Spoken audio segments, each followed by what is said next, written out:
বাংলাদেশের সবচেয়ে জনপ্রিয় দল বাংলাদেশ জাতীয়তাবাদী দলের চেয়ারম্যান জননেতা জনাব তারেক রহমান ফেব্রুয়ারি মাসের শেষ নাগাদ বাংলাদেশের প্রধানমন্ত্রী হিসেবে আমাদের মাঝে আবির্ভূত হবে।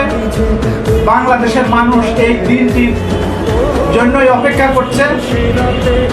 বাংলাদেশে জননেতা জনাব তারেক রহমান এবং জাতীয়তাবাদী দলের সরকার গঠন সম্ভাবনাকে প্রতিবেশী রাষ্ট্র ভারত কোনোভাবেই এটাকে মেনে নেওয়া সম্ভব হচ্ছে না। বিধায় তারা এই জাতীয় নির্বাচনকে বাতিল করার জন্য নানামুখী চক্রান্ত করছে। এই চক্রান্তর অংশ হিসেবেই শহীদ হাদিকে শহীদ করা হয়েছে। ইতিমধ্যে বাংলাদেশের বিভিন্ন প্রান্তে আরো কয়েকজনকে গুলির খবরও শোনা যাচ্ছে। মনে হয় এই প্রক্রিয়া নির্বাচনের আগ মুহূর্ত পর্যন্ত এই আধিপত্যবাদী শক্তি অব্যাহত রাখবে। আমাদেরকে সজাগ দৃষ্টি রাখতে হবে। আমাদের আশপাশে সন্দেহভাজন কোনো ঘটনা দেখলে সেই ঘটনাকে নিজেরা মোকাবেলা করতে হবে এবং কোনো অবস্থাতেই এই দীর্ঘ প্রতীক্ষার পর জনমানুষের ভোটাধিকার প্রয়োগের যে সুযোগ সৃষ্টি হয়েছে এই সুযোগকে কোনোভাবে যাতে বানচাল করতে না পারে সেদিকে আমাদেরকে সতর্ক দৃষ্টি রাখতে হবে এবং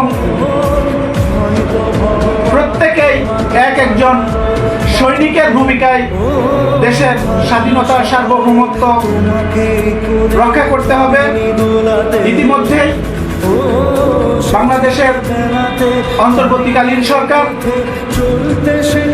জননেতা জনাব তারেক রহমানের নিরাপত্তা নিশ্চিত করার জন্য সর্বপ্রকার ব্যবস্থা গ্রহণ করেছে। পাশাপাশি বাংলাদেশ সেনাবাহিনী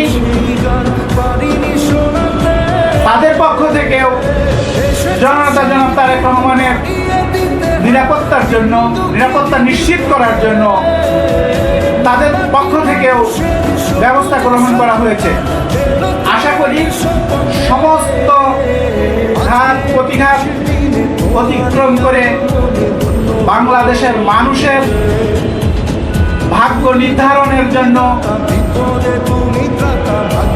জননেতা তারেক রহমান নিজেকে যেভাবে প্রস্তুত করেছেন সেই কর্মসূচিগুলা বাস্তবায়ন করে নিজেকে বাংলাদেশের একজন গুণী শাসক হিসেবে প্রতিষ্ঠা করবেন এবং তার অবর্তমানেও বাংলাদেশের মানুষ তাকে স্মরণ করবে।